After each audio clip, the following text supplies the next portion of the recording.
आपने माँ के बारे में तो बहुत सुना होगा, बहुत जगह पढ़ा भी होगा। माँ के लिए अच्छी-अच्छी हिंदी कहानियाँ लिखी गई हैं, लेकिन पिता के बारे में बहुत कम ही लिखा गया है। तो दोस्तों, यह हार्ट टचिंग स्टोरी उन फादर्स को समर्पित है, जो अपने परिवार के लिए दिन-रात जी-जान से काम करते हैं। खुद की इच्छाओं को मारकर अपने बच्चों के वो सपनों को पूरा करते हैं।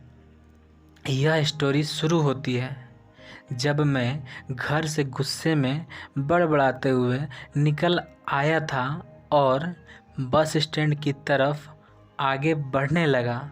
मैं मन ही मन बड़बड़ा रहा था कि पता नहीं कितने पैसे छुपा के रखे हैं, लेकिन मेरे लिए एक बाइक नहीं ले सकते।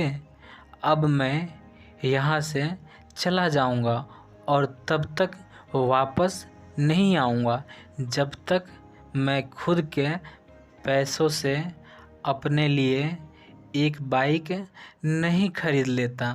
इतना सोच ही रहा था, तभी मेरे पैर में मुझे कुछ चुभने का एहसास हुआ। नीचे देखा तो समझ आया कि जल्दबाजी में पापा के जूते पहन आया हूँ। उन जूतों में कील उभरी हुई थी, जो मेरे पैर में बार बार घाव किए जा रही थी। लेकिन उस समय गुस्सा अधिक था, तो मैं बड़बड़ाते हुए आगे बढ़ गया। एकाएक मुझे याद आया कि मैं जल्दबाजी में पापा का पर्स भी साथ ले आया हूँ। मेरे खुरापाती दिमाग में एक ख्याल आया, क्यों ना आज पापा का पर्स चेक किया जाए, जिसे आज तक उन्होंने किसी को हाथ तक नहीं लगाने दिया था। पता नहीं कौन सा खजाना छुपा है इस पर्स में, जो किसी को हाथ तक नहीं लगाने देते थे। जब मैंने पापा का वह पुराना पर्स खोलकर देखा तो उसमें पैसे तो नहीं मिले, लेकिन पैसों की जगह पर एक छोटी सी उसमें डायरी रखी हुई थी। तब मैंने सोचा, ओह, तो यहाँ खजाना छुपा रखा है। मैं समझ रहा था कि यहाँ पापा ने लिखा होगा कि किस किस से कितने पैसे लेने हैं और किसको कितने पैसे दिए हैं, लेकिन मैं गलत था।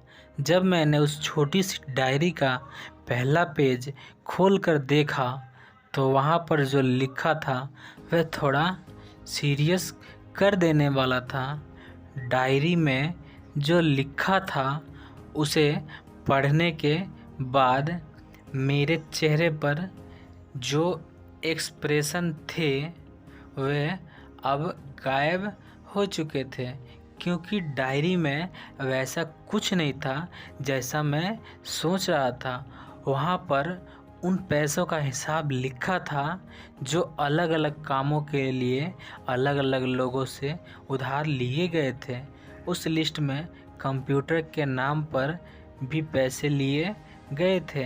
कुछ यूँ लिखा था, 50,000 बेटे के कंप्यूटर के लिए। यह वही कंप्यूटर था जिसे मैं आज तक यूज कर रहा था, लेकिन मुझे यह पता नहीं था उस कंप्यूटर को ख़रीदने के लिए पैसे कहाँ से आए थे, लेकिन आज पता चल रहा था। अब मैं जल्दी से घर की तरफ भागा, लेकिन जूतों की वह कील पाँव में अब तक के घाव बनाने में कामयाब हो चुकी थी। मैंने जूतों को रास्ते में ही निकाल कर फेंक दिया और भागते लड़खड़ाते हुए घर जा पहुंचा, लेकिन पापा घर पर नहीं थे। मैं समझ गया वे कहाँ गए थे। मैं सीधा पास वाली बाइक एजेंसी की तरफ भागा। पता नहीं आज कहाँ से इतनी ताकत आ गई थी कि मैं भागते हुए थक नहीं रहा था, और वे भी बिना जूतों के नंगे पैर। मैं जैसे तैसे मैं बाइक एजेंसी पर पहुंचा। पापा वहीं थे। मैंने पापा को दौड़कर गले लगा लिया और मेरी आंखों से आंसू रुकने का नाम ही नहीं ले रहे थे। पापा को समझ नहीं पा रहे थे आखिर हो क्या रहा है, मैं क्यों रो रहा हूँ। मैंने पापा से कहा, पापा मुझे मोटरसाइकिल नहीं चाहिए, आप अपने लिए जूते ले लीजिए। अब आज से मैं जो भी करूँगा अपनी मेहनत से अपने बलबूते पर पढ़कर करूँगा। दोस्तों बस इतनी सी थी ये कहानी।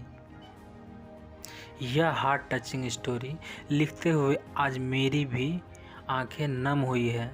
मैं आज आपसे कहना चाहूँगा, ठीक ऐसे ही होते हैं हमारे पिता। हम अक्सर देखते हैं कि हम अपनी माँ से हर बात शेयर करते हैं और माँ भी इसके बदले में हमें बहुत प्यार देती है। लेकिन एक शख्स ऐसा भी होता है जो हमें छुपकर प्यार करता है, वह होते हैं हमारे पिता। यह परिवार में एकमात्र ऐसा व्यक्ति होता है अपने बच्चों से उन्हें बिना जताए छिपकर प्यार करता है, खुद की इच्छाओं को मारकर बच्चों के लिए सपने देखता है और उनकी खुशी में ही खुश हो जाता है। मुझे नहीं पता कि आप अपने पेरेंट्स की इज्जत करते हो या नहीं, लेकिन अगर आपके पास पेरेंट्स हैं तो आप बहुत खुशनसीब हो, क्योंकि इस दुनिया में बहुत से लोगों को तो पेरेंट्स का प्यार भी नसीब नहीं होता।